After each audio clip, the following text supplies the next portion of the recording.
baca apa yang dia hafal. Saya rasa tak ada orang yang hafal saja. Kalau ada di antara kita ni hafiz Quran, saya rasa tidak ada. Dia tu hafal je, tak baca. Pelik lah, ataupun memang tak ada lah, memang tak ada. Jadi orang yang menghafal Quran, dia menghafal dan dia menzahirkan ataupun dia membaca apa yang dia hafal. Tu barulah dia menghafal Quran. Okey. Yang kedua, asani jam'uhu bimakna kitabatuhu wa tadwinuhu. Makna yang kedua, jam'ul Quran dengan maksud menulis. Menulis wa tadwin. Tadwin ni maksudnya mengumpulkan. Mengumpulkan dawwana yudawwinu tadwin. Benda yang dah ada tetapi dikumpulkan semula. Dikumpulkan semula. Kulluhu, semua sekali. Hurufan, sama ada hurufnya. Wa kalimatin, kalimah-kalimahnya. Wa ayatin wa suwaran, kalimah-kalimah, ayat-ayat dan juga surah-surah. Jadi itu adalah jam'u juga. Jam'u dengan makna menulis. Lepas tulis tu dikumpulkan tulisan itu.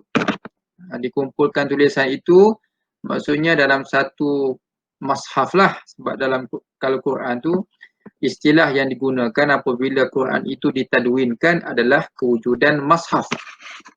Okey, lepas ni kita akan bincang secara lebih detail. Okey, itu adalah yang kedua. Kemudian yang ketiga.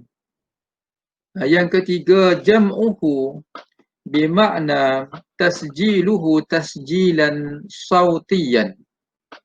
Yang ketiga ni saya rasa awak jarang jumpa. Jam'uhu bimakna tasjiluhu tasjilan sautiyan. Saya nak tanya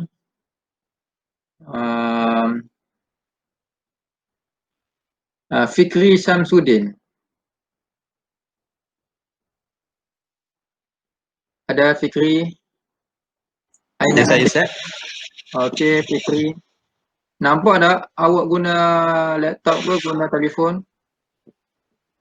Laptop. Okey, nampak tak yang saya present? Nampak? Okey.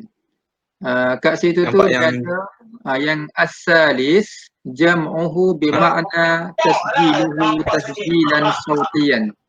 Cuba awak cerita sikit apa dimaksudkan dengan jam'uhu bimakna tasjiluhu tasjilan sautiyan.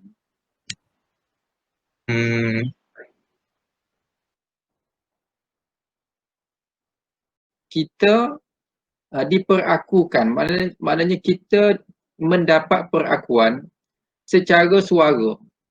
Maksudnya kita kena belajar Al-Quran itu, kena belajar secara berguru. Dan berguru pula kena secara talaqi. Istilahnya talaqi lah. Talaqi maknanya kita menghadap guru, kita membaca, guru dengar, yang salah guru akan betulkan. Jadi apabila bacaan kita tu dah betul dan kita sudah tamat belajar dan ia diperakui, maknanya bacaan kita tu diperakui betul oleh guru yang mengajar kita tu. Itu yang dimaksudkan dengan tasjiluhu tasjilan sautiyan. Jadi belajar Quran ni dia tak boleh kita belajar dengan hanya membaca sahaja. Macam orang Arab, dia boleh membaca sebab bahasa Arab tu bahasa mereka. Tetapi kalau dia tak belajar secara berguru, secara talaqi, mungkin dia akan membaca dengan bacaan yang tak betul, tidak tepatlah. Kerana baca Quran ni dia tidak sama dengan bacaan biasa, dengan buku-buku biasa. Dia ada cara tertentu. Contohnya dia ada matnya, panjang pendek, dia ada dengung, cara dengung tu macam mana. Kemudian dia ada, jadi kita pun belajar, jadi awak pun dah belajar tentang perkara-perkara tu. Jadi nak menyebut perkataan ataupun huruf tertentu, dia ada cara dia, mana huruf yang keluar daripada tekak contohnya, mana huruf yang keluar daripada halqum, mana huruf yang keluar daripada lidah sebelah atas, lidah sebelah bawah. Jadi itu yang dimaksudkan dengan tasjiluhu tasjilan sautian. Jadi apa yang awak baca tersebut mestilah diperakui oleh guru yang mengajarlah. Itu adalah tasjiluhu tasjilan sautian. Okey, boleh ya? Semua jelas ah?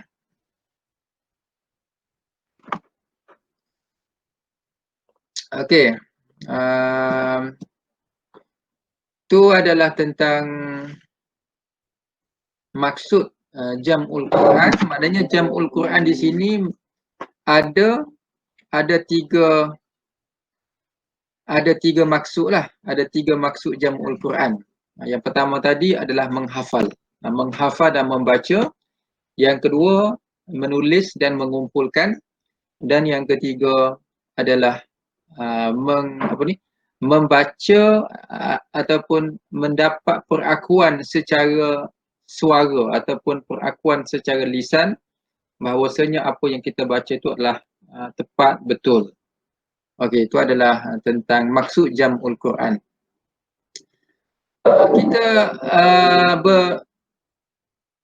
Kita lihat kepada makna yang pertama, an-naw'ul awwal. An-naw'ul awwal jam'uhu bimakna hifzuhu fis sudur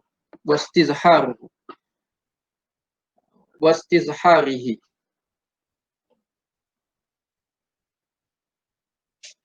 Okey,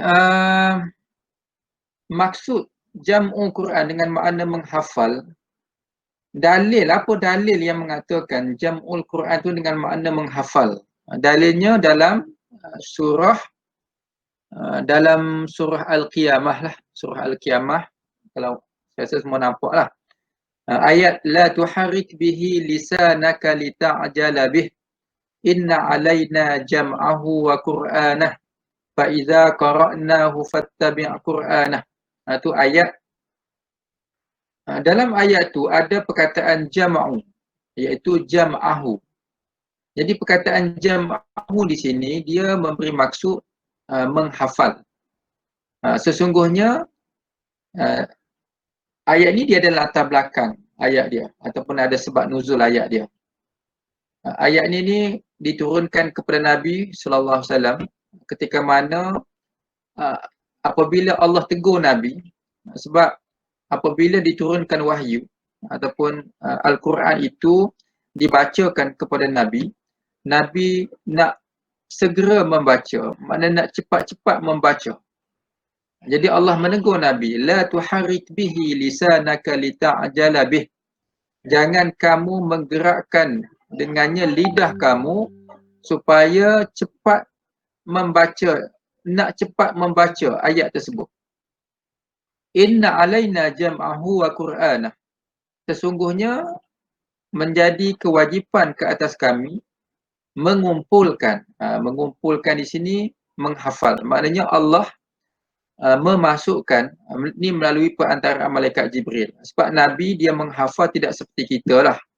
Nabi menghafal tu Jibril memasukkan ayat-ayat Quran tu ke dalam dada baginda, ke dalam hati baginda.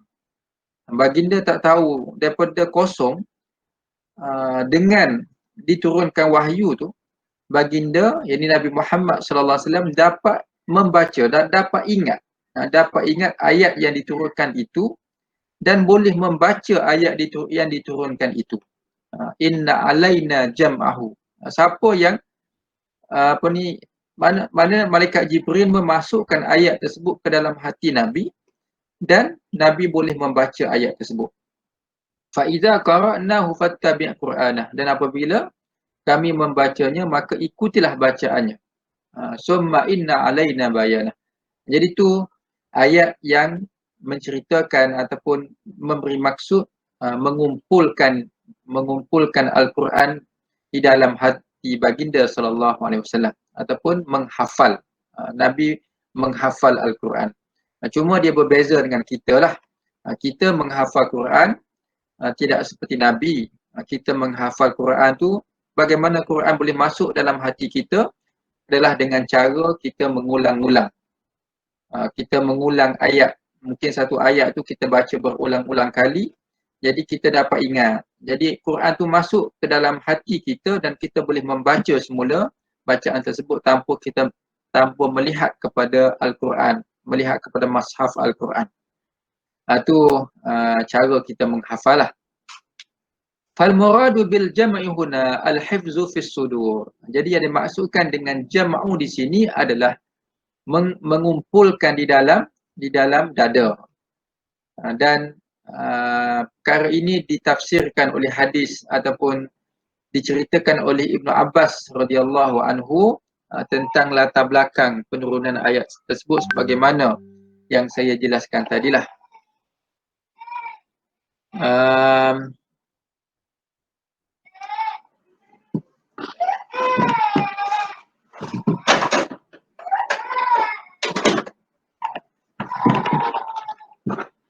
Okey, kemudian kita masuk kepada apa hukum hukum menghafal Quran. Dia ada sedikit penjelasan lah tentang menghafal ni. Hukum menghafal Quran adalah wajib, wajibun ala ummah, menjadi kewajipan ke atas umat. Maksudnya di sini, di kalangan umat Islam tersebut mestilah ada satu kumpulan manusia yang menghafal Al-Quran. Mana kalau tidak ada, sekumpulan tu banyak mana? Sekumpulan tu maknanya yang yasbitu bihi at-tawatur, yang boleh disabitkan dengan mutawatirnya ayat tu. Maksudnya macam mana? Maksudnya saya dah jelaskan tentang mutawatir dulu. Sepanjang zaman, daripada zaman Nabi sampailah zaman kita, tak ada satu zaman pun yang tidak ada penghafal Al-Quran. Tidak ada. Akan ada penghafal Quran yang mana apa yang dihafal oleh penghafal Quran pada hari ini sama dengan apa yang dihafal oleh orang-orang yang sebelumnya. Oleh orang-orang yang sebelumnya, sebelum zaman tabi'in, zaman sahabat, dan maknanya sama dengan apa yang dibacakan oleh Nabi. Maksudnya kita baca hari ini tidak ada sebarang pindaan, sebarang ubah suai ayat-ayat Al-Quran, itu tidak ada. Itu adalah maknanya mutawatir. Apa yang kita baca tu sama dengan apa yang dibacakan oleh Nabi. Dan kalau tidak ada tidak ada orang yang menghafal Quran pada sesuatu umat ataupun zaman-zaman kita ni tidak ada, maka semua umat tu akan berdosa. Wa illa usimat al-ummah kulluha. Kalau tidak ada, akan berdosa umat seluruhnya. Walaisa hadzal kitab ghairul Quran. Dan di sana tidak ada satu kitab selain daripada Al-Quran yang orang menghafal sedemikian. Wa amal afrad, itu adalah dari segi untuk umat Islam lah. Untuk umat Islam wajib kepada umat. Kalau tidak ada orang menghafal, semua umat tu akan berdosa pada segi umat. Manakala pada individu pula, bagi individu, fayajibu ala kulli fardin, maka wajib ke atas setiap individu an yahfaza minal Quran, dia menghafal Al-Quran itu, ma taqumu bihi salatuhu, untuk dia menunaikan sembahyang. Jadi nak menunaikan solat, takkanlah kita nak baca dengan mushaf, nak baca dengan mushaf. Mestilah kita akan baca tersebut dengan hafalan. Kecuali bagi orang-orang yang mungkin dia tu ada masalah tertentu ke, ataupun dia tu baru masuk Islam ke, yang dia belum menghafal lagi. Tapi bagi orang biasa, dia nak membaca Quran, dan apa yang perlu wajib dibaca untuk kita solat. Sebagaimana hadis Nabi sallallahu alaihi wasallam, la salata liman lam yuqra bi Fatihatil Kitab. Tidak sah solat sekiranya kita ni tidak membaca Al-Fatihah. Maksudnya ayat yang wajib dibaca oleh orang yang nak sembahyang adalah Al-Fatihah. Jadi Al-Fatihah itu maksudnya wajib dihafal oleh orang yang nak sembahyang untuk dia menunaikan solat. Itu adalah sekurang-kurangnya. Tapi takkanlah kita nak baca Fatihah saja. Kita akan baca juga surah-surah yang lain. Sekurang-kurangnya surah lazim, Qul A'u, dan surah-surah pendek itu biasanya kita akan hafal untuk kita baca di dalam sembahyang kita. Okey, itu adalah hukumnya. Fadilat menghafal Quran. Poin yang seterusnya adalah fadilat. Fadilat tu banyaklah kalau kita tanya kepada sahabat-sahabat kita penghafal Quran. Akan banyaklah fadilat-fadilat orang yang menghafal Quran. Ada dalam hadis-hadis Nabi sallallahu alaihi wasallam, orang yang menghafal Quran dan dia membaca hafalan dia tu, seumpama, saya tak ingat dah matan dia, seumpama maknanya keharuman dia tu setakat dia dan juga dia mengharumkan orang lain. Orang yang tak baca, dia tu wangi tu dia sahaja, tapi dia tidak disebarkan kepada orang lain. Dan orang menghafal Quran juga, membaca Quran, seperti mana hadis yang kita jumpa baru ni, dari segi kelebihan dia cukup banyak lah. Jadi tentulah dia nak menghafal tersebut, dia menghafal dengan dengan selalu mengulang-ulang. Jadi tentulah pahala tu akan berganda-ganda. Dan di samping itu ada juga hadis yang menyebut orang menghafal Quran akan dapat memberi syafaat kepada ibu ayah dia. Jadi ini adalah antara kelebihan orang yang menghafal Al-Quran. Okey,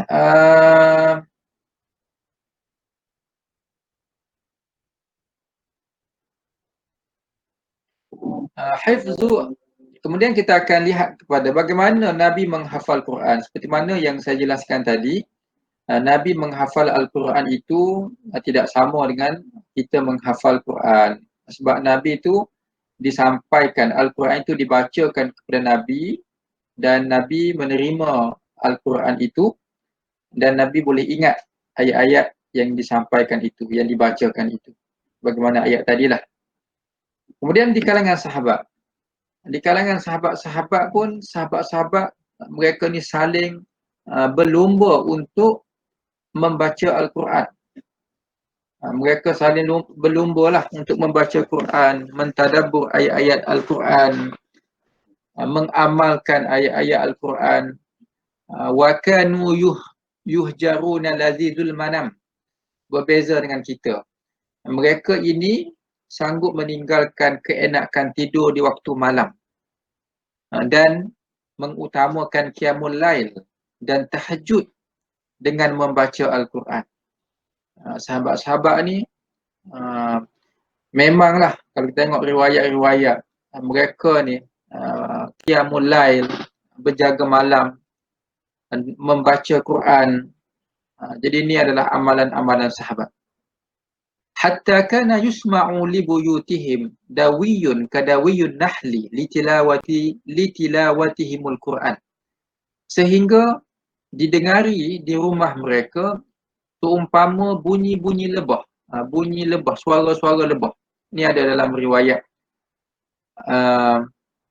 Nak cerita bahawasanya sahabat ni dia membaca Quran, anak-anak baca Quran, mak ayah membaca Quran. Bunyi kat rumah tu seumpama bunyi lebah. Macam itulah kita katakan. Bunyi lebah. Dengan membaca Quran. Berbeza dengan kita lah. Kita kalau malam tu tidak dengar bunyi macam bunyi lebah tu. Tapi dengar bunyi suara televisyen, suara macam-macam lah suara. Jadi berbeza dengan sahabat-sahabat Nabi sallallahu alaihi wasallam. Okey, itu adalah situasi yang berlaku pada zaman sahabat. Dan ada riwayat-riwayat daripada ni sahabat-sahabat yang lain, daripada tabi'in, yang menyebut ada beberapa sahabat yang namanya disebut secara khusus. Mereka ni ahli Quran. Mereka ni ahli Quran. Dan Nabi pun ada menyebut beberapa nama. Antara hadis lah. Antara hadis yang menyebut sahabat-sahabat tertentu seperti riwayat daripada Abi Musa. Riwayat daripada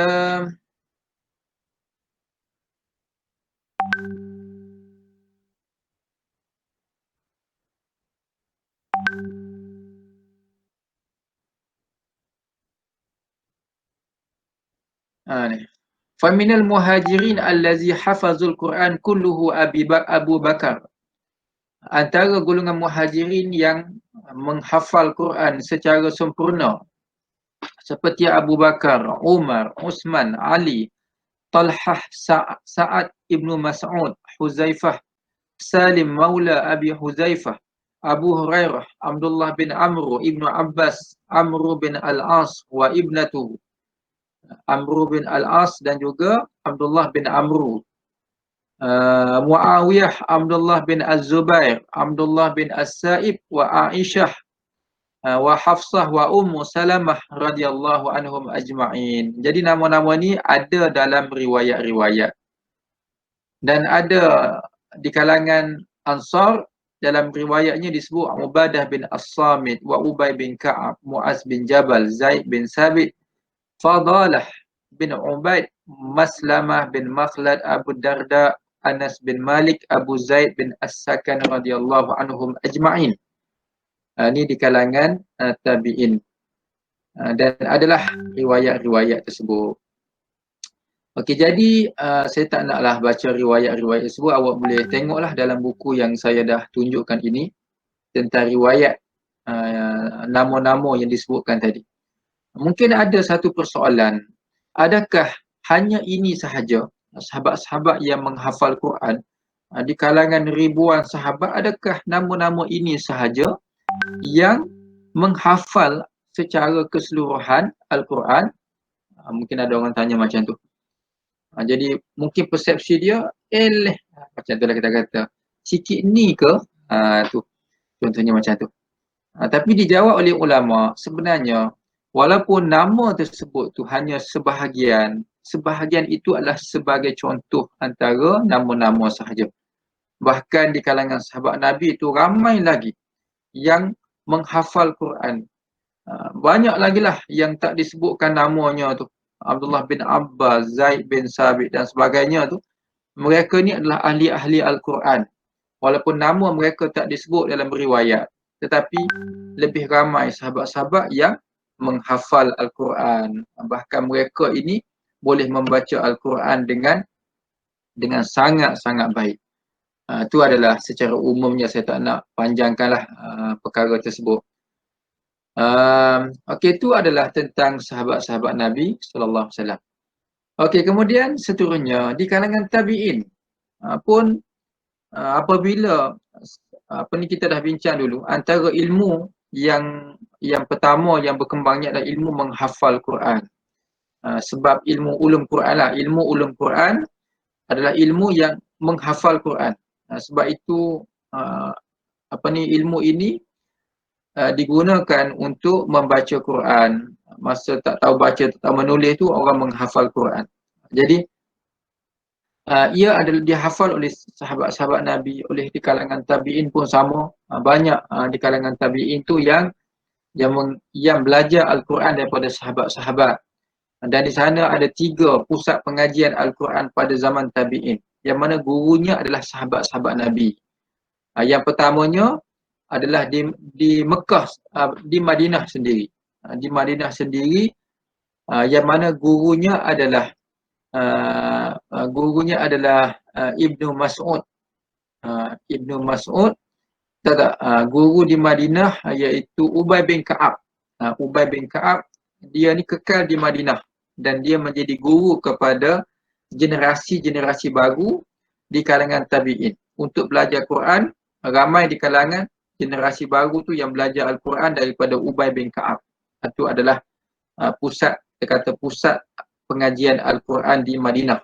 Gurunya Ubay bin Ka'ab. Manakala di Mekah pun dia ada guru khusus yang mengajar Quran iaitu Abdullah bin Abbas. Jadi Abdullah bin Abbas tu dia macam kita kata buat satu pusat lah, pusat pengajian. Maknanya dia mengajar generasi-generasi baru di kalangan tabi'in untuk sama ada baca Quran, dia mengajar maksud Al-Quran, mentafsirkan ayat-ayat Quran. Jadi Ibnu Abbas itu adalah guru di Mekah. Manakala di Kufah ataupun di Iraq pun ada seorang guru iaitu Abdullah bin Mas'ud. Jadi Abdullah bin Mas'ud tu dia telah berhijrah ke Kufah dan dia menjadi guru mengajar generasi-generasi baru di kalangan tabi'in, mengajar Al-Quran, mengajar maksud ayat-ayat Al-Quran. Jadi 3 pusat pengajian itu dia berjalan serentak. Daripada situlah munculnya tabi'in yang masyhur, contohnya Mujahid bin Ikrimah, Mujahid bin Jubair, siapa lagi, Hasan Basri dan sebagainya. Itu adalah di kalangan tabi'in pun ramailah, kita kata bukan nama-nama itu sahaja tetapi ramai di antara mereka yang menghafal Quran, yang mentafsirkan Al-Quran. Okey, itu adalah di kalangan tabi'in.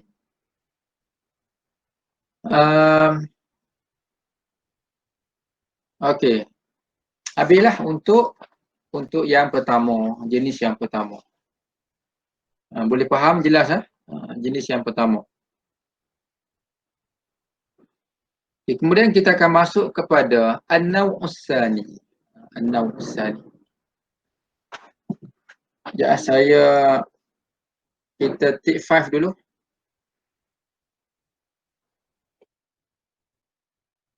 Kitabah wa Tadwin. Jadi kitabah wa Tadwin ini saya rasa semua faham dah.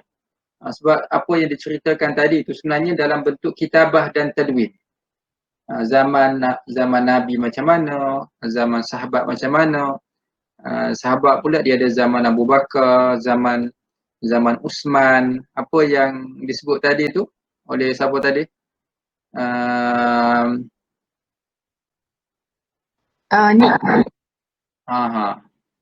Apa yang awak sebut tadi tu betul lah. Cuma saya nak tambah beberapa poin sajalah untuk ni. Okey.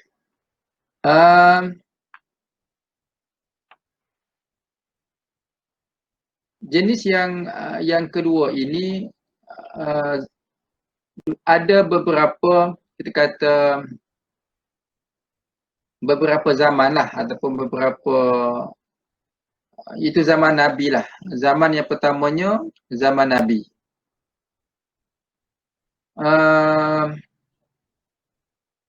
Dan yang dimaksudkan dengan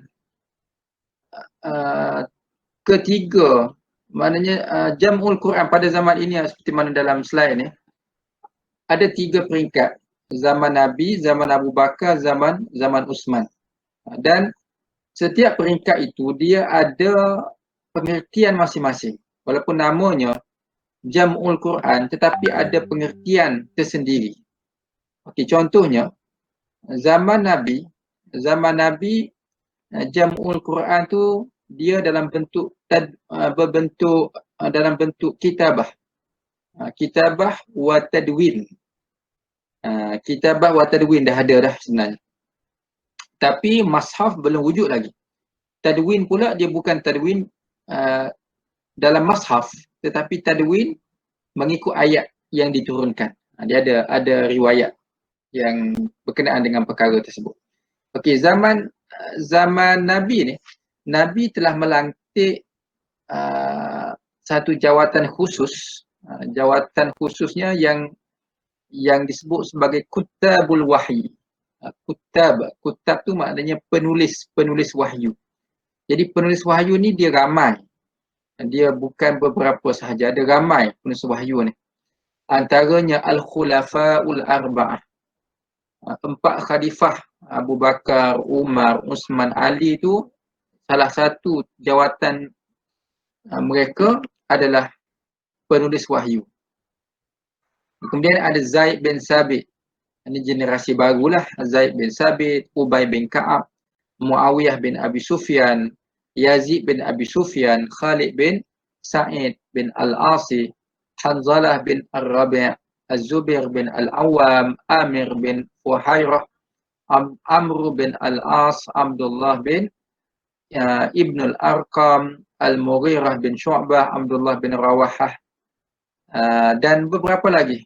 Khalid Walid dan sebagainya. Ni ada riwayat. Nama-nama ni ada dalam riwayat-riwayat tertentu. Okey. Bagaimana penulisan wahyu ni berlaku? Jadi penulisan wahyu ini berlaku selepas daripada wahyu diturunkan. Nabi memanggil sahabat-sahabat ataupun penulis wahyu itu untuk menulis. Ada beberapa riwayat. Contohnya, faqala Zaid bin Sabit radhiyallahu anhu, kunna 'inda Rasulillah sallallahu alaihi wasallam nu'allifu al-Quran min ar-riqa'. Zaid bin Sabit kata, kami di sisi Nabi sallallahu alaihi wasallam kami menyusun, nu'allifu tu makna menyusun al-Quran. Menyusun al-Quran makna menyusun tu maknanya benda yang dah ditulis lah. Dah ditulis baru boleh susun. Dia bukannya menulis sahaja. Benda yang sudah ditulis, maka barulah ianya disusun. Menyusun Al-Quran yang ditulis daripada Ar-Riqa'. Ar-Riqa' tu nanti kita akan jumpa apa ni apa. Okey, kemudian ada riwayat daripada Uthman bin Affan radhiyallahu anhu. Anna Rasulullah kana idza nuzila alaihi syai'un yad'u ba'du man kana yaktubu fayaqulu. Jadi Nabi apabila wahyu turun ataupun Quran ini diturunkan kepada baginda, Nabi akan memanggil sahabat tertentu dan Nabi bersabda, fayaqulu. Nabi bagi tahu kepada sahabat tersebut, da'u hadhihi fi surah allati yadhkuru fiha kaza wa kaza. Ini pun ada hadis. Letaklah ayat ini pada surah sekian-sekian. Jadi surah sekian-sekian tu, mungkin surah tu panjang. Surah panjang seperti mana yang kita bincang sebelum ni. Penurunan Al-Quran bagi surah panjang tu dia tak turun sekaligus. Dia turun dalam beberapa kali. Hanya satu surah sahaja yang turun sekaligus. Surah Al-An'am. Jadi yang tidak turun secara sekaligus itu, Nabi bagi tahu kepada sahabat, ayat ni letak di sini, di sini, di sini. Jadi Nabi mengarahkan sahabat untuk menyusun ayat tersebut. Okey, itu adalah cara ataupun keadaan yang berlakulah selepas daripada diturunkan Al-Quran. Adawat Al-Kitabah, apa alat tulis, alat untuk menulis. Lam takun adawatul kitabah muyassarah lis-sahabah fi dhalikal waqt. Fakanu yaktubunahu ala kulli ma tanaluhu aydihim min al-usub. Jadi ada beberapa lah zaman tersebut sebenarnya sudah ada penulisan. Jangan kita kata zaman tu zaman batu. Zaman Nabi tu sebenarnya sudah ada penulisan. Dan kita kena ingat kedudukan kota Madinah. Ni sedikit kita kata sejarah lah. Kedudukan kota Madinah, dia berada di laluan perdagangan. Laluan perdagangan, kalau sebelah atas tu, sebelah utara adalah Syria ataupun Syam. Kalau dulu Syam lah, Syam. Manakala sebelah selatan adalah Yaman. Dan di Yaman, di Syam tersebut, dia dekat dengan Eropah. Syam tu dia dah dekat dengan Turki, dekat dengan sempadan Eropah lah. Sebab tu rupa orang Syam tu, rupa orang Syria tu dia berbeza Arab sebelah Yaman. Rupa dia tu macam ala-ala orang putih lah. Tu adalah orang Syam, orang Syria. Dan dua tempat ini, tengah-tengahnya adalah Mekah, Madinah. Kita pun belajar sirah Nabi, belajar sejarah Nabi. Antara pekerjaan orang Mekah adalah perdagangan. Dia ambil barang dagangan daripada Syam hantar ke Yaman. Dan di Yaman tersebut ada pelabuhan. Pelabuhan besar menjadi pintu masuk barang-barang ke benua, kita kata ke Arab lah. Pelabuhan Yaman tu. Barang daripada China, barang daripada India, barang daripada tempat-tempat yang lain, mungkin alam Melayu pun masuk barang-barang dagangan itu daripada Yaman. Daripada Yaman bawa ke Madinah, pergi ke Mekah, lepas ke Mekah hantar ke Syam. Jadi apabila ada aktiviti penulisan, laluan perdagangan itu mestilah cepat. Sebab ada permintaan, maka akan adalah penawaran kan. Kita belajar ekonomi. Orang dah ada nak tulis. Jadi akan ada alat-alat menulis. Sama ada pen ke, tak tahulah bentuk macam mana. Pen ke ataupun dakwat yang digunakan ataupun kertas. Jadi sebab tu dia tamadun Islam tu dia cepat berkembang kerana dia mudah untuk dapat perkara benda-benda tu. Nak menulis tu dia mudah, menyebabkan aktiviti ilmu tu dia berkembang dengan pesat. Abad yang kita kata yang kedua hijrah ataupun tahun 200 tu dah ada buku-buku. Selepas daripada zaman Nabi, zaman sahabat, sudah adanya orang pengumpulan mashaf Al-Quran yang ditulis atas kertas. Tu sedikit gambaran supaya kita dapat membuka minda sedikitlah tentang aktiviti penulisan pada zaman tu. Jadi Al-Quran yang berlaku yang cuma zaman Nabi, mungkin zaman Nabi tu kita kata masih lagi baru. Aktiviti menulis tu dia baru nak mula. Jadi mungkin tidak ada lagi secara banyaklah kertas. Maka sahabat-sahabat dan juga Nabi menulis ayat-ayat Quran yang diturunkan itu dalam beberapa tempat, di beberapa tempat. Antaranya adalah Al-Lukhaf.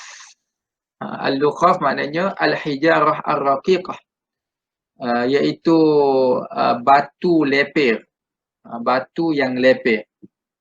Sebab batu tu dia ada batu bulat, ada batu panjang segi. Yang boleh menulis tu batu yang permukaannya rata lah. Mungkin itu adalah makna al-hijarah ar-raqiqah. Kemudian ar-riqah al-qita'ah minal jildi awil waraqi. Maksudnya lembaran kulit ataupun kertas. Waraqah tu kertas lah. Sudah ada sebenarnya kertas. Semua mungkin tak banyak lah. Lembaran kertas, lembaran kulit belulang. Kita sebut belulang unta ke, lembu ke, kambing ke, yang mana kulit dia tu dikeringkan dan digunakan untuk menulis. Dan al-karanif. Karanif adalah atraf al-usub al-aridah, iaitu lebih kepada, sebenarnya lebih kurang sama dengan belulang-belulang ataupun kulit-kulit lah. Al-usub al-aridah tu ataupun tulang-tulang. Al-aqtab jam'u qatabun wa hiya al-khusub allati yudha ala zahril ba'ir. Dan ada juga digunakan pelana kuda. Pelana kuda tu orang dulu dia menunggang kuda. Dia menunggang kuda ada pelana. Jadi pelana kuda tu biasa dibuat daripada kulit lah. Kulit tu diletakkan. Jadi pelana yang mungkin yang dah lama boleh digunakan untuk menulis. Itu adalah salah satu peralatan yang digunakan. Dan di samping al-aktab ni adalah khusus bagi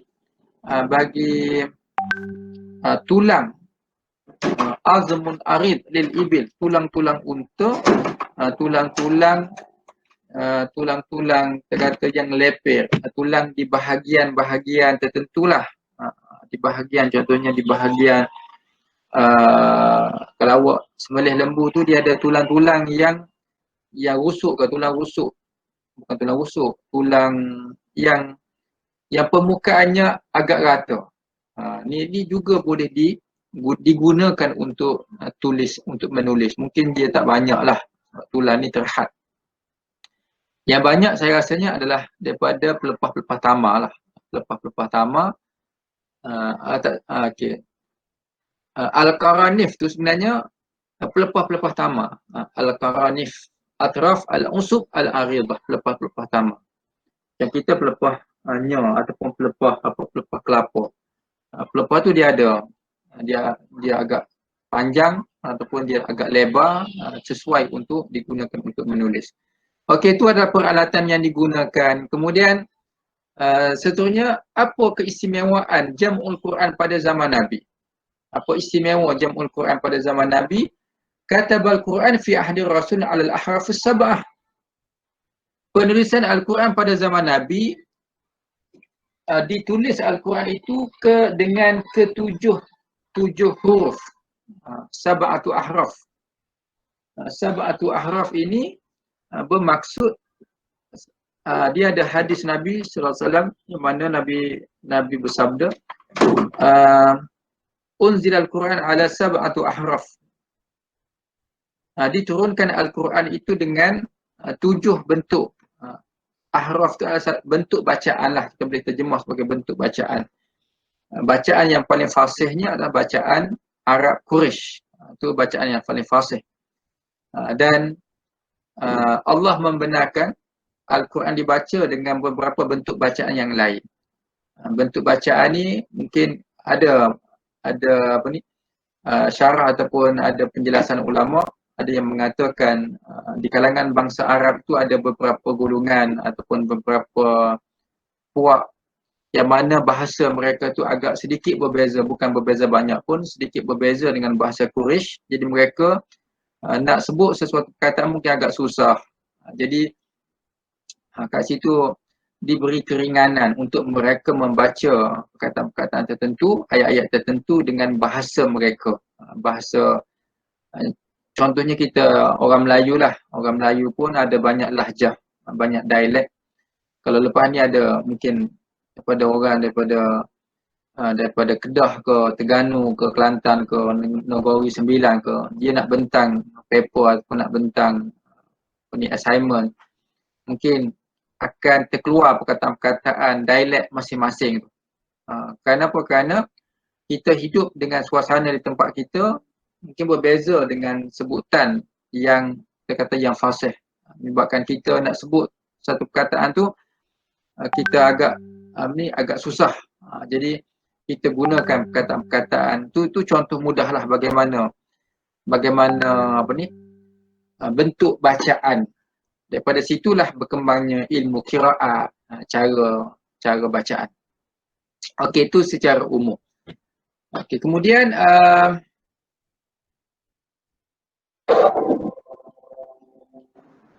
okey, itu adalah yang pertama. Yang kedua, keistimewaan pada zaman Nabi juga adalah ulama mengatakan susunan ayat-ayat Quran yang dibaca pada zaman Nabi sebagaimana susunan sekarang.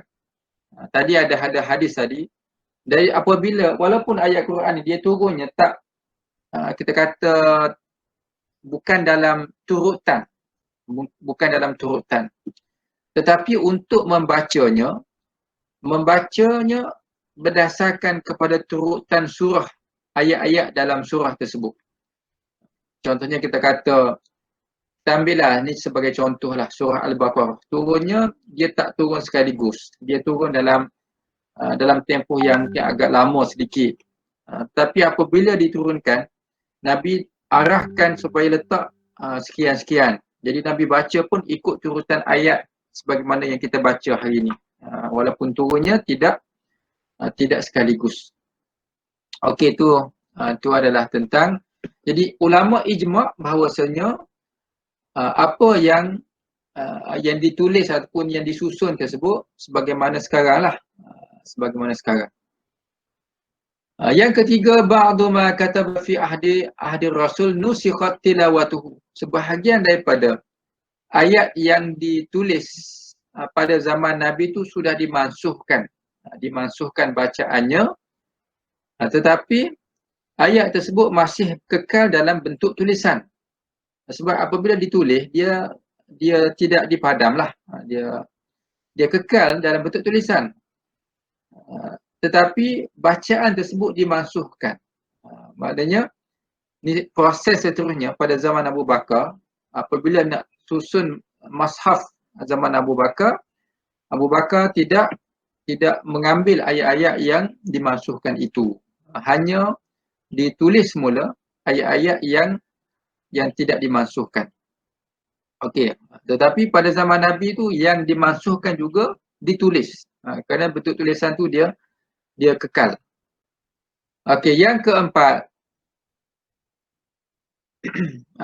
lam yakun al-Quran fi ahdi Rasulillah majmu'an fi mashaf. Zaman Nabi tidak ada lagi mashaf seperti mana sekarang.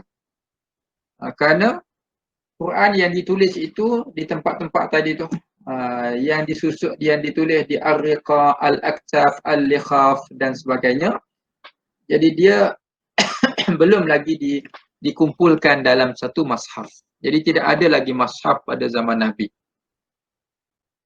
Okey, itu adalah antara keistimewaan Al-Quran pada zaman Nabi SAW.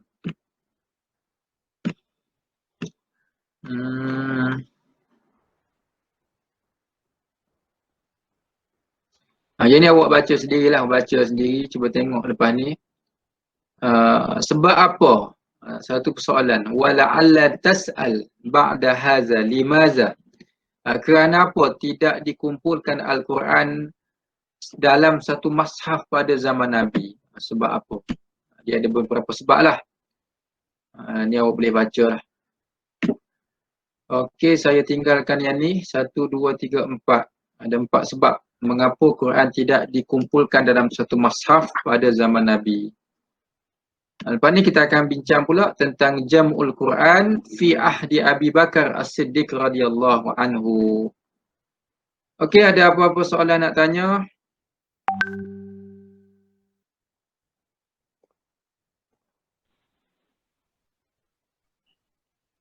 Ustaz,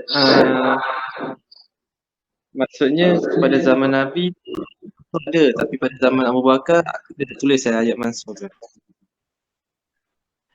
Macam mana? Zaman Nabi ada? Okey, ayat mansuh. Macam mana? Okey, zaman Nabi tu ayat mansuh tu ditulis. Ditulis. Sebab apa? Sebab apabila ayat Quran tu diturunkan, ayat Quran tu turun, Nabi panggil penulis wahyu tulis. Jadi tak kira lah ayat mansuh ke, ayat tak mansuh ke, semua ditulis. Lepas daripada tu, mungkin beberapa ayat ataupun beberapa kalimah tu dimansuhkan. Jadi sebab dia sudah ditulis, maka dia kekal lah tulisan tu. Ditulis tu, dia ditulis, zaman tulis tersebut belum dimansuhkan lagi. Cuma selepas daripada tu ia dimansuhkan. Ayat tersebut dimansuhkan. Jadi tulisan tu tidak dipadam lah. Maknanya dia kekal. Cuma sahabat-sahabat tahu bahawasanya ayat tersebut tu dimansuhkan. Faham tak? Terima kasih Ustaz. Okey. Dia yang dimansuhkan itu sebenarnya tak banyak pun. Dimansuhkan itu sikit je. Dalam mengikut pandangan-pandangan ulama lah. Pandangan-pandangan ulama. Bilangan ayat yang terlibat dalam nasakh mansuh tu sekitar dalam 60 ke 70. 60 ke 70 ayat sahaja. Antaranya dalam slide tu pun, dalam buku tu pun ada contoh ayat yang dimansuhkan. Dulu ada, dulu ditulis lah, dah ditulis, tapi tidak ditulis pada masa mashaf tu, tidak ditulis kerana dia dimansuhkan. Contohnya ayat tentang asyara rabaatin ma'lumatin. asyara rada'atin maklumatin. Itu tentang penyusuan yang yang sabit ibu susu adalah selama menyusu tu selama 10 kali susuan. Itu pada tu ada ayat asyara rada'at itu adalah ayat yang turun. Tapi ayat tersebut dimasukkan, tulisan pun masuk ataupun bacaan masuk dan hukum pun masuk. Ini kita akan kupas secara lebih detail dalam perbincangan asal masuk. Itu adalah tentang contoh ayat-ayat masuk. Okey, ada soalan lain nak tanya?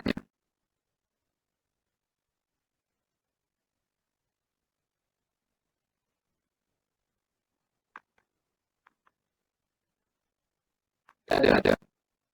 Okey, kalau tidak ada, kita akan sambung sikit lagi. Tentang jamul Quran fi ahdi Abi Bakar As-Siddiq. Yang ini sebagaimana yang saya beritahu tadi lah, dia tidak banyaklah ataupun kebanyakannya awak tahu lah. Kebanyakannya awak tahu.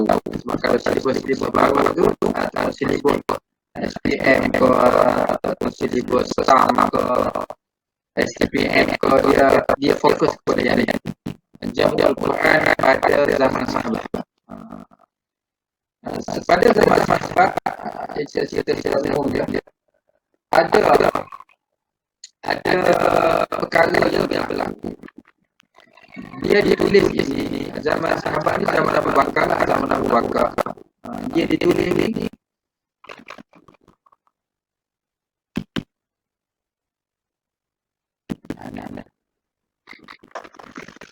Zaman Abu Bakar ni penulisan dia lebih kepada pengumpulan ataupun kumpul dalam mashaf.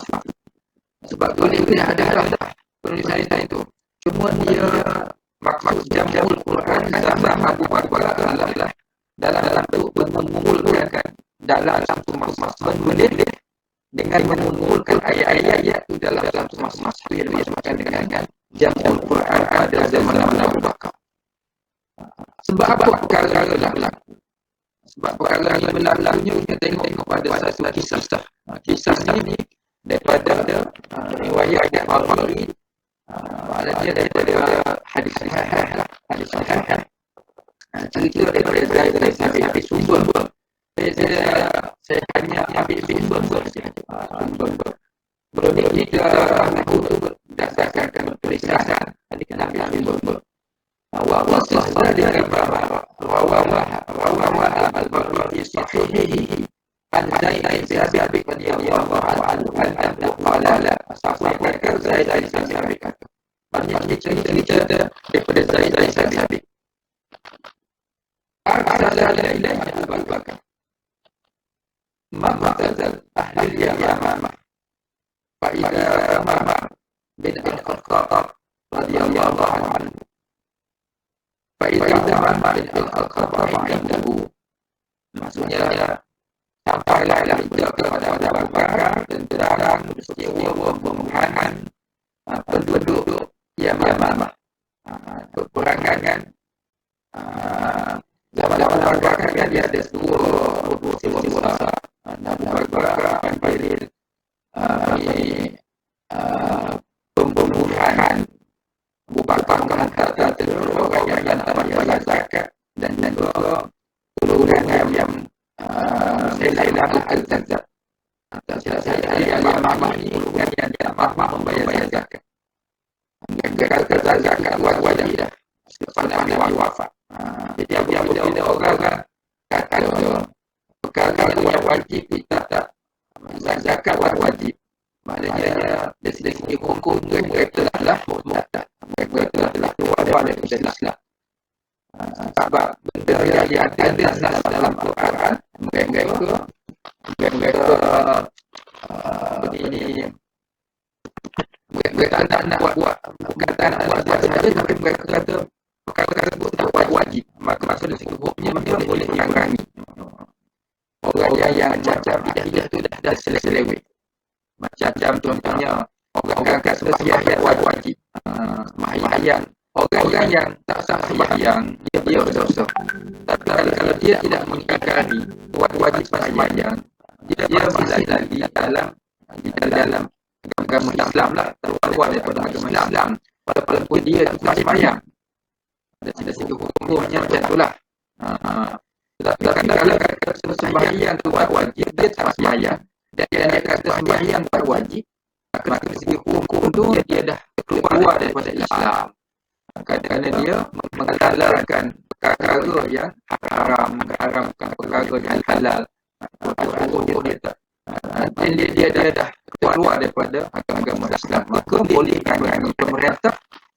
bagi pemerintah Islam, kerajaan Islam boleh memerangi golongan tersebut. Tak takut idea tersebut tu ataupun pemikiran tersebut tu mempengaruhi orang lain. Manakah unsur-unsur tersebut perlu dihapuskan lebih dahulu.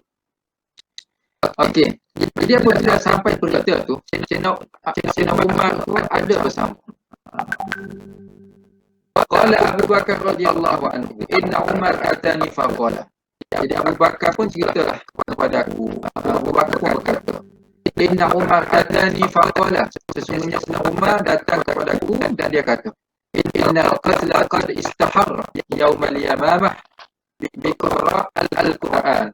Jadi pembunuhan peristiwa Yamamah itu, ramai yang kena bunuh itu adalah pakar-pakar Al-Quran, orang yang mahir membaca Al-Quran. Wa inni akhsha an yastahirra qatla bil-qurra' bil mawaqid wa yadhhab katsir min Al-Quran. Sini saya kata aku takut apabila pembunuhan ramai ahli Quran itu terbunuh, jadi menyebabkan hilangnya banyak daripada Al-Quran. Wa inni ara an ta'mura bi jam'il Quran. Dan aku berpandangan lebih elok kamu memerintahkan supaya Al-Quran itu dikumpulkan. Qultu li Umar, maka aku ni Abu Bakar, aku bagi tahu kepada Umar, kaifa taf'al syai'an lam yaf'aluhu Rasulullah sallallahu alaihi wasallam. Bagaimana kita nak buat perkara yang Nabi tak buat? Jadi Abu Bakar tanya Umar, lagu mana kita buat benda yang Nabi tak buat, adakah itu salah? Jadi itu contohlah macam itulah. Abu Bakar khawatir apa yang bimbang apa yang dia akan buat itu bersalahan dengan apa yang ada pada zaman Nabi. Qala Umar hadza wallahu khair. Maka Sayyidina Umar kata, demi Allah ini adalah suatu kebaikan. Mengumpulkan Quran, jam'ul Quran ini merupakan satu kebaikan. Wa falam yazid Umar yuraji'uni. Abu Bakar pun masih lagi taraddud lagi. Jadi Sayyidina Umar sentiasa ataupun selalu bagi tahu perkara tersebut kepada Abu Bakar lah. Maknanya macam mendesak Abu Bakar untuk melakukan perkara tersebut, mengumpulkan Quran dalam mushaf tersebut. Hatta syarahallahu sadri lidzalik. Sehinggalah Allah telah membuka hatiku maknanya hati Sayyidina Abu Bakar untuk berbuat perkara demikian. Wa ra'aitu fi dzalika alladhi ra'a Umar, dan aku juga berpandangan sebagaimana pandangan Sayyidina Umar tadi. Qala Zaid pula kata, qala Abu Bakar, telah berkata kepada Abu Bakar, innaka rajulun. Ini Abu Bakar jumpa dengan Zaid. Abu Bakar jumpa Zaid, dia beritahu kepada Zaid, innaka rajulun syabun aqilun la natahammuk. Dan Abu Bakar puji Zaid, awak ni, kamu ni adalah seorang lelaki, seorang yang masih lagi muda, aqil, sangat genius, ataupun seorang lelaki yang aqil dan tidak ada sebarang tohmahan kepada kamu ni, maksudnya macam itulah. Wa qad kunta taktub al-wahya li Rasulillah, dan kamu juga pernah menjadi penulis wahyu kepada Nabi sallallahu alaihi wasallam. Fatatabba al-Quran fajma'hu, maka kamu tatabbu' al-Quran. Tatabbu' ni maknanya kamu telitilah Al-Quran dan kamu kumpulkan Al-Quran dalam satu mushaf. Maksudnya macam itulah. Wallah law kallafani. Zaid kata. Demi Allah, law kallafuni. Naqlu jabalin minal jibal. Demi Allah, kalaulah ditaklifkan, diberi tugas kepadaku memindahkan satu bukit daripada bukit-bukit yang ada di Madinah itu, nescaya itu lebih ringan bagiku daripada menunaikan perintah tersebut, daripada buat perkara tersebut. Ini maknanya pada mulanya Zaid bin Sabit tu rasa sangat susahlah untuk buat perkara tersebut, untuk mengumpulkan Al-Quran dalam satu mushaf. Okay. Qultu kaifa taf'aluna syai'an lam yaf'alahu Rasulullah. Zaid bin Sabit pun kata perkara yang sama sebagaimana Abu Bakar kata. Adakah kita ni nak buat perkara yang Nabi tak pernah buat? Qala Abu Bakar, huwa wallahi khair. Perkara ni demi Allah suatu kebaikan. Falam yazil Abu Bakar yuraji'uni hatta syarahallahu sadri. Dan Abu Bakar, maknanya Abu Bakar selalu memujuklah, pujuk Zaid bin Sabit, sehinggalah Zaid bin Sabit itu terbuka dada dia, ataupun dia rasa lapang untuk dia melakukan perkara tersebut. Fatatabba'atul Quran ajma'ahu minal usub. Jadi dia mulalah membuat ataupun mengumpulkan Al-Quran. Dia tatabbu', dia cari Al-Quran yang ditulis dalam tempat-tempat yang tadi tu, ajma'ahu minal usub wal likhaf. Dia kumpulkan semula tulisan-tulisan di pelepah-pelepah tamar, di tulang-tulang, di berulang-berulang tadi tu, yang disebutkan tadi tu. Dan juga dia semak bacaan-bacaan tersebut daripada hafazan-hafazan. Wasudur rijal. Sudur ni maknanya hafazan sahabat. Hatta wajadtu akhir surah At-Taubah. Sehingga last kali dia jumpa surah At-Taubah, akhir surah Taubah tu, ayat laqad ja'akum rasulun min anfusikum azizun alaihi ma anittum. Sampailah hujung ayat surah Taubah tu. Start daripada ni. Yang ini dia tak jumpa, melainkan tulisan ni ada dalam simpanan Hafsah, dalam simpanan Abi Huzaimah Al-Ansari. Jadi orang lain mungkin ada yang hilang ke, tak tahulah. Tapi yang adanya adalah daripada simpanan Abu Huzaimah Al-Ansari sahaja. Dia tak jumpa kecuali dalam simpanan Abu Huzaimah. Mungkin ada orang tanya, adakah ayat ini tidak mutawatir? Sebab ada satu sahaja. Bukan. Saya jawab teruslah. Dia tidak menafikan mutawatirnya ayat ini. Kerana dalam bentuk tulisan sahaja yang ada dalam simpanan Abu Huzaimah.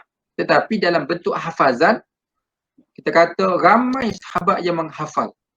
Jadi apabila ayat ini ditulis, tidak ada pun sahabat yang menafikan yang menafikan ayat tersebut. Jadi dia tidak menafikan ataupun dia masih kekal sebagai mutawatirnya ayat ini, walaupun tulisan ini hanya ada pada Abu Khuzaimah sahaja. Kita boleh faham kan?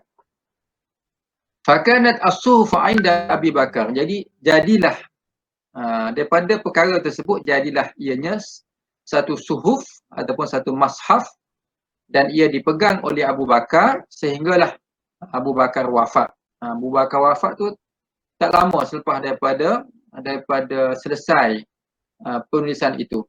Kerana Abu Bakar tu tempoh dia jadi khalifah 2 tahun sahaja. Lepas daripada selesai, tak lama Abu Bakar meninggal dunia.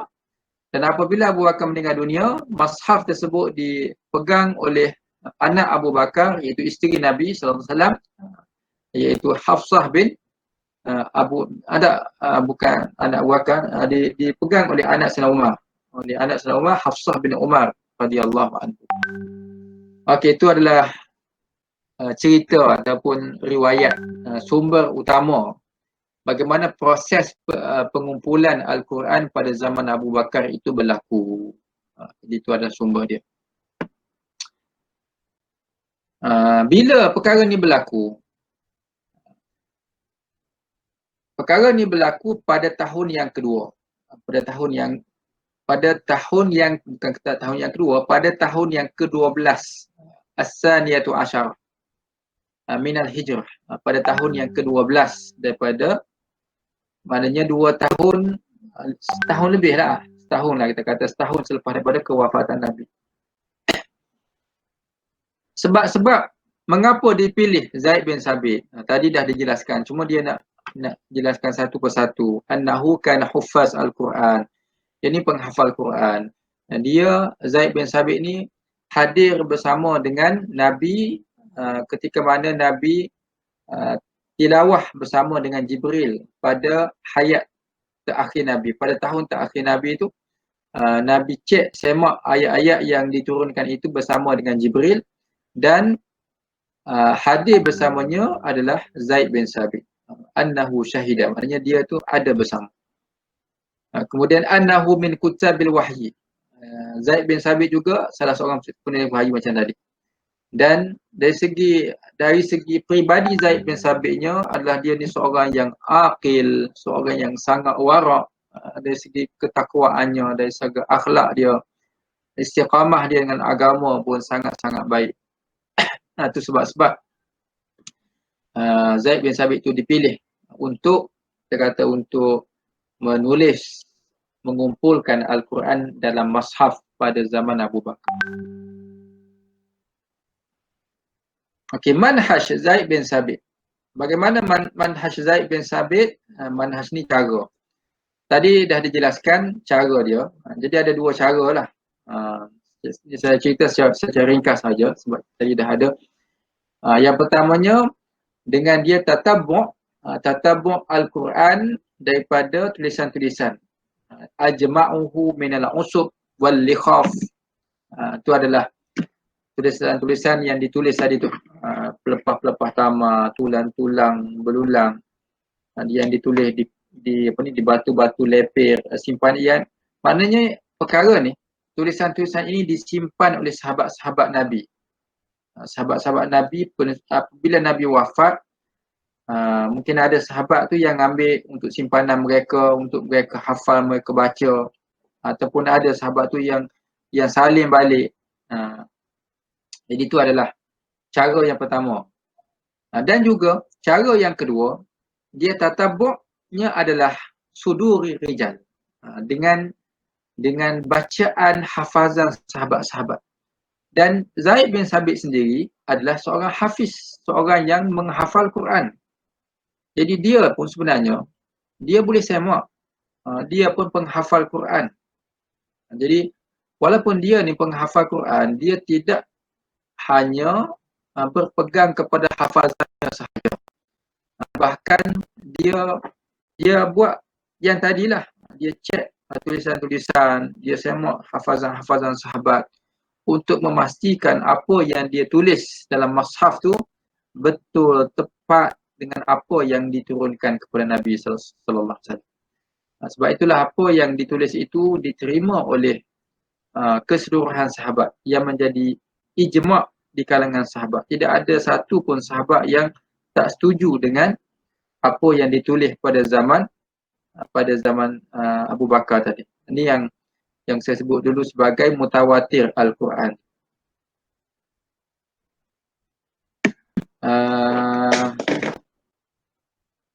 Okay, kita bincang sikit tentang mumayyizat. Mumayyizat jam'ul Quran pada zaman Abu Bakar. Keistimewaannya, dia berlaku dalam bentuk yang paling yang